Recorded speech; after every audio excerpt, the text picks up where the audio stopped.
일단 강의 시작하기 전에 지금까지 했던 얘기를 다시 좀 간추려서 한번 얘기를 해볼게요. 그러니까 회계라는 게 재산이랑 그 재산의 변화를 보여주는데, 그 재산은 재무 상태표를 보여주고 그 재산의 변화는 손익계산서로 보여주려고 하는 거거든요.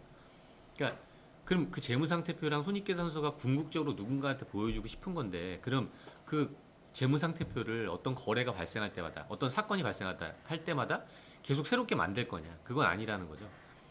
그런 재무 상태표나 손익 계산서에 있는 각각의 계정 과목별로 별도로 구분해서 그 계정별로 관리를 하고선 나중에 그 계정들의 결과물을 재무 상태표나 손익 계산서에 넣겠다는 거예요. 결국 지금까지 한 내용을 정말 간단하게 줄이면 이런 거거든요. 예, 그게 회계라는 거죠. 재무 상태표랑 손익 계산을 결국 보여주려고 하는 건데. 근데 이제 여기에서 이제 오늘 걸 나가기 전에 어제 한 질문, 비용, 도대체 비용이랑 부채랑 어떻게 다른 거냐. 근데 그게 처음에 뭐 궁금할 수 있을 것 같아요. 저도 처음에 궁금했던 것 같기도 하고. 그러니까 우리가 재산을 보여주는 게 재무 상태표라고 그랬잖아요. 재산을 보여주려고 하는 거예요. 어떤 시점. 그래서 사실 그때 중요했던 게 재산은 시점이라는 거죠. 지금 딱 중요한 거. 지금 시점. 그리고 손익계산서는, 포괄손익계산서는 그 재산의 변동이거든요. 그러니까 단어를 생각해보면 우리가 부채라는 쪽에 있는 단어는 차입금이라는 단어가 있었고, 비용이라는 걸 아무거나 생각해봐도 우리가 비용이라는 게 뭐 복리후생 비, 광고선전 비라는 그런 게 있잖아요. 그러니까 비용을 설명해주는 과목이거든요. 광고선전 비, 급여, 이런 게 비용이라는 게 어떤 성격을 갖고 있는 건지를 보여주는 거예요. 근데 부채라는 거는 시점에서 내가 가지고 있는 어떤 시점의 규모인 거죠. 급여라는 게 내가 지금 딱 이 시점에 급여는 없어요. 0.01초 사이에 생기는 급여는 없잖아요. 0.01초에는 우리가 급여라고 표현하지 않겠죠. 아마 0.00001, 그것도 급여는 아니에요. 급여는 흘러가는 거거든요. 언제부터 언제까지를 급여라고 하는 거고, 광고 선전비라는 것도 광고 선전을 일시에 하는 게 아니라 뭐 한 달부터 두 달까지 어떤 비용, 그러니까 재산의 변화를 나타내는 계정인 거지, 그 재산의 변화된 결과물을 나타내는 계정은 아니라는 거죠. 비용이라는 거는. 그러니까 광고 선전비라는 게 어떤 시점에 내 부채를 나타내는 게 아니에요. 그 부채라는 게 어떤 시점에 내가 누군가한테 갚아야 될 돈이거든요. 근데 광고 선전비를 무조건 물론 발생했으면은 내가 누군가한테 줘야 될 돈이 있는 거죠.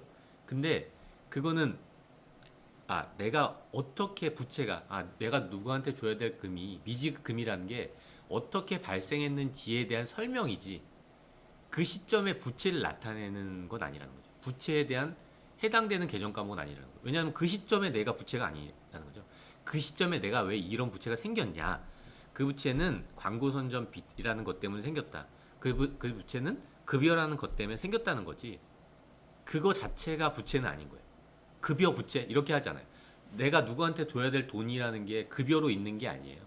급여는 내가 누구한테 줘야 될 돈이 생기게 된 이유가 적혀 있는 거지. 그래서 이게 뭐 설명이 다 됐는지 모르겠는데 조금 된 것 같나요? 좀 더 그러니까, 풀어주셔야 될 것 같은데 그러니까, 따로 물어보시고. 그러니까 비용이라는 게, 그러니까 부채가 생기게 된 원인이 될 수는 있어요. 비용은. 근데 부채 그 자체는 아닌 거예요. 내가 자산으로서, 아니면 자산으로 갖고 있는 것도 그렇고, 부채, 내가 누군가한테 갚아줘야 될 돈을 광고 선전비라고 표현하지 않아요. 왜냐하면 갚아줘야 될 돈이 아니라 내가 그 돈을 현금 주고 했을 수도 있잖아요.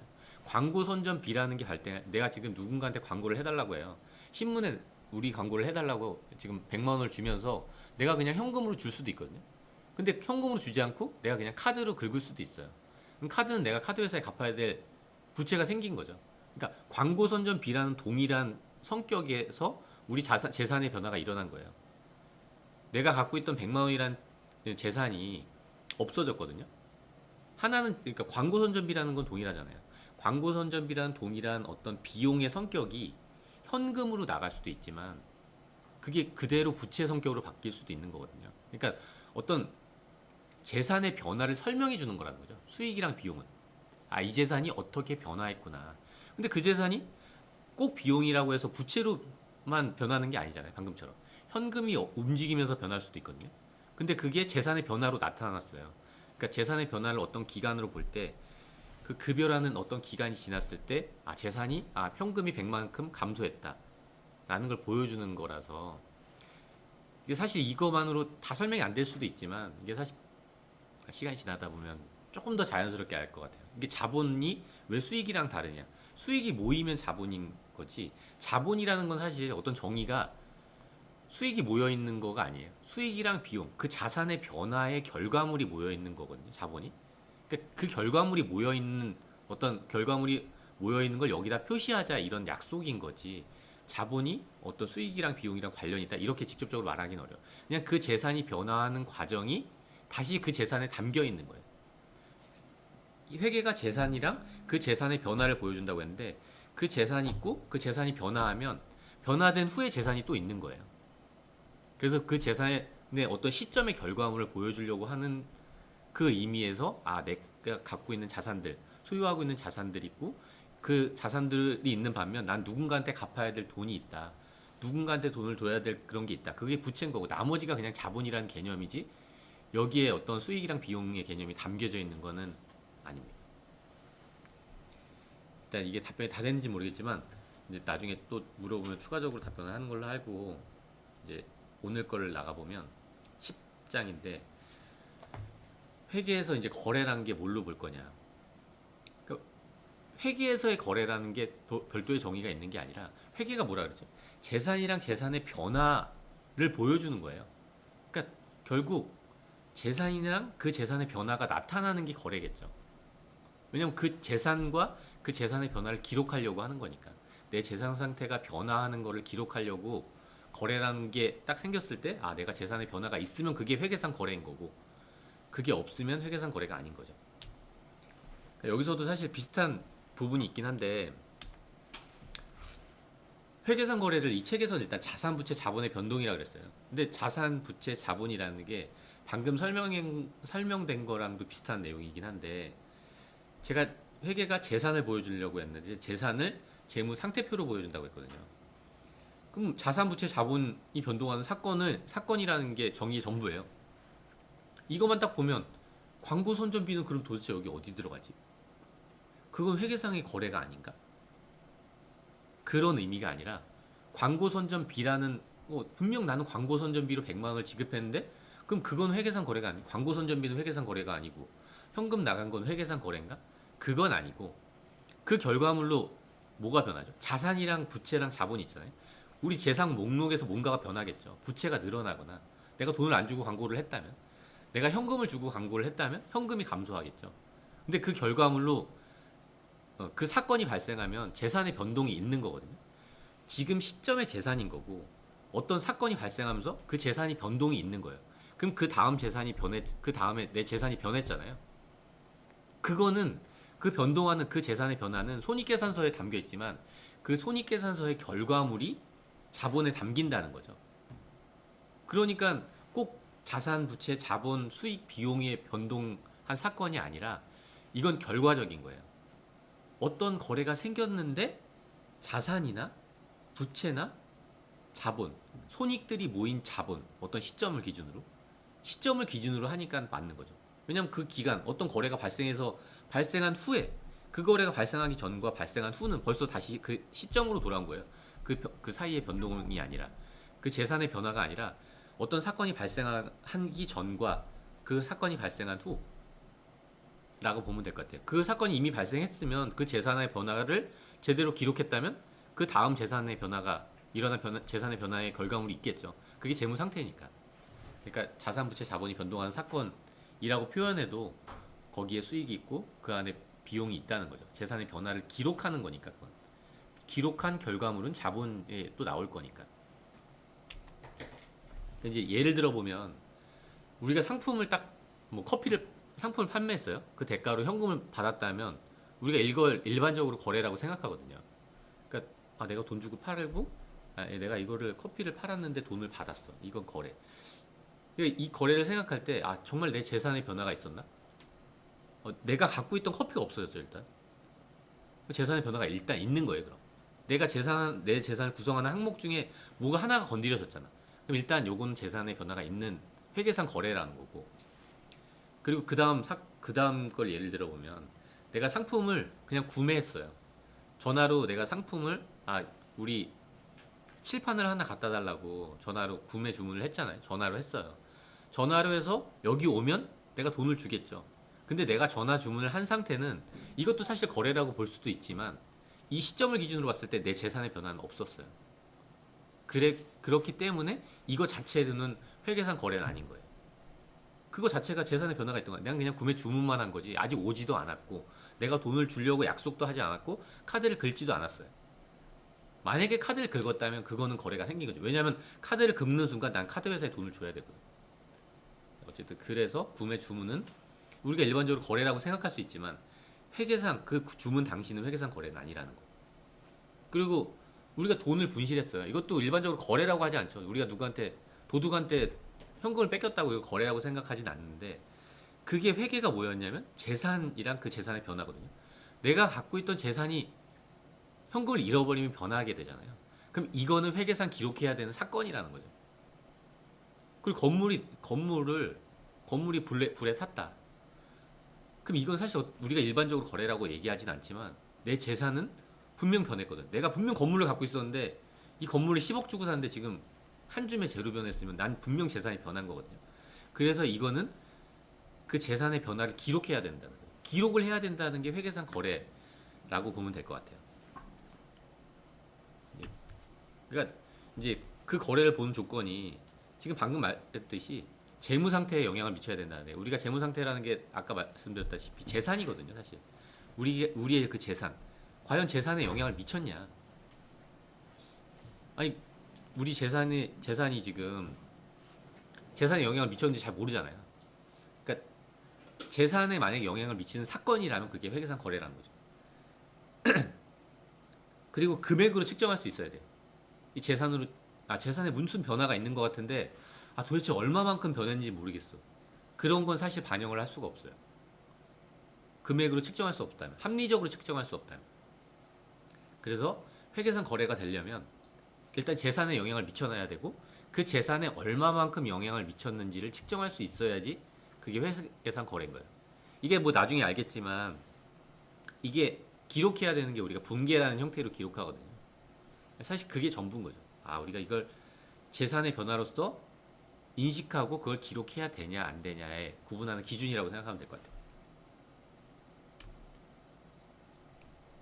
그 다음 챕터가 이제 거래의 이중성인데, 거래의 이중성이라는 게 이 단어만 갖고 보기보다는 예를 한번 들어보면 앞에서 나온 내용이에요. 사실 내가 지금 현금을 주고선 콜라를 하나 샀어요. 우리가 어떤 거래라는 게 어떻게 이루어졌냐면 내가 제공받는 항목이 있잖아요. 그러니까 내가 제공받는 항목이 있고 제공을 하는 항목이 있는 거예요. 제가 사실 어제도 뭐 질문을 드렸잖아요. 보험료 질문을 잠깐 드렸었는데 그럼 내가 주는 게 뭔지에 대해서 생각해 보는 거예요. 내가 받는 게 뭐고 내가 주는 게 뭔지. 그게 둘로 나눠져 있거든요. 우리가 돈을 주고선 콜라를 딱 사는 이 상황에서도 내가 주는 게 있어요. 뭔가 주는 게 있죠. 그게 현금이죠. 그리고 내가 받는 게 있잖아요. 콜라라는 걸 받았잖아요. 콜라를 내가 먹기 전까지는 이건 내 자산이거든요. 자산으로 남아있는 거예요. 콜라가 나한테 1,000원어치만큼 내가 갖고 있는 거예요, 콜라를. 그리고 나는 돈 1,000원이 나간 거고. 그러니까 회계상 거래라는 건 내가 제공하는 항목이 있는 거고 제공받는 항목이 이렇게 둘로 나눠져 있다. 항상 그렇게 나눠져서 회계 처리를 해야 되겠고 거래를 기록해야 되겠다는 생각을 하면 될 것 같아요. 앞으로도 거래를 기록할 때 우리가. 그럼 이제 조금 더 다른 예를 한번 몇 개를 더 예를 들어보면 뭐가 있을까요? 몇 개를 예를 들면 이건 참 전에 제가 어디 갔을 때 물어보더라고요. 단식북이랑 복식북의 차이점이 뭐냐요. 그래서 제가 그랬죠. 복식북이는 거래를 양쪽으로 표현해 주는 거다.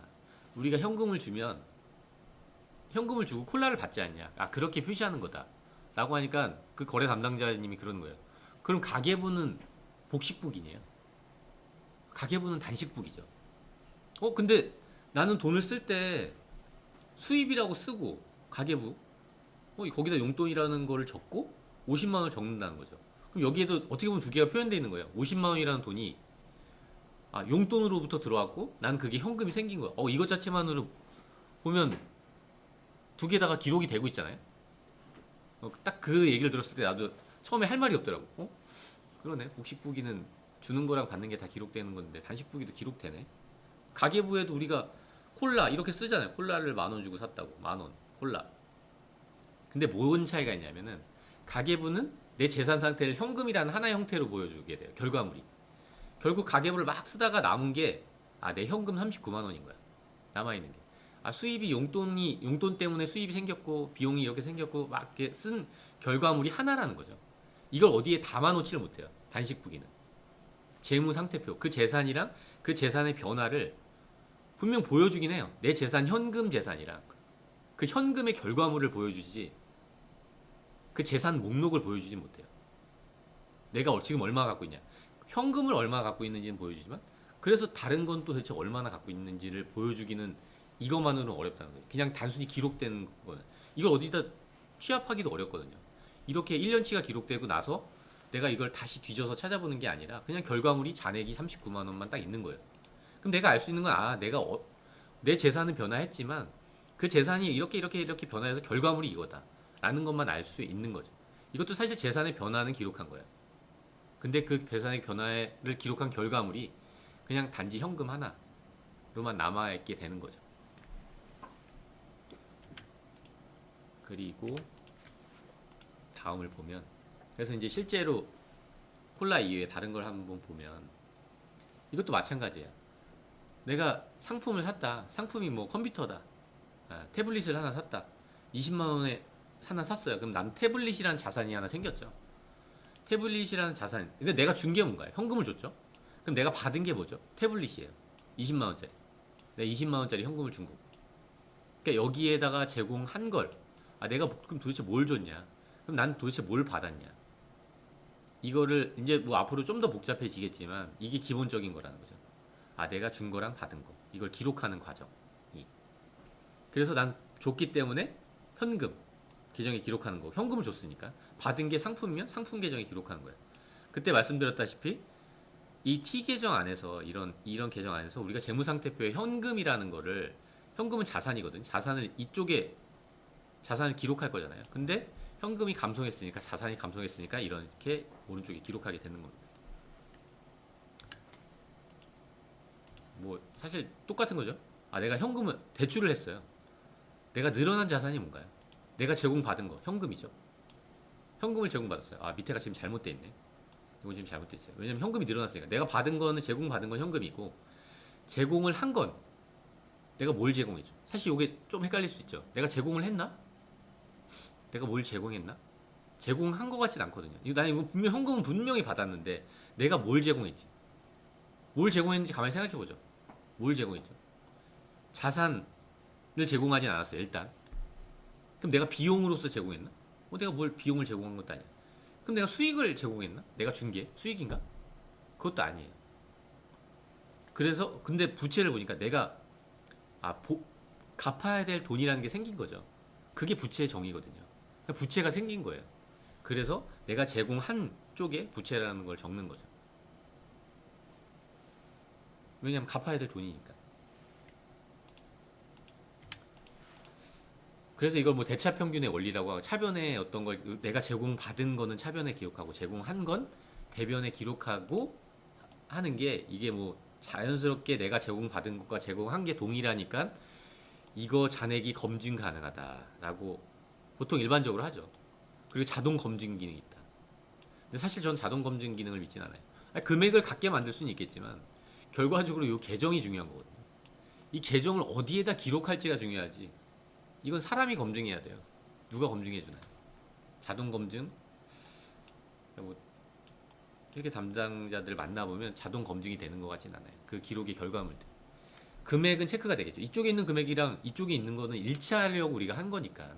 제공하는 거랑 제공받는 건 기본적으로 일치한다고 그런 전제로 우리가 기록을 하고 있으니까 금액은 일치하겠지만 계정 잔액을 잘 찾아가는 거겠죠. 이제 앞으로 이 계정 잔액을 어떻게 찾아갈 건지에 대해서 우리 결산 어떻게 할 건지에 대해서 알아보도록 하겠습니다. 오늘은 이상 여기까지 하겠습니다.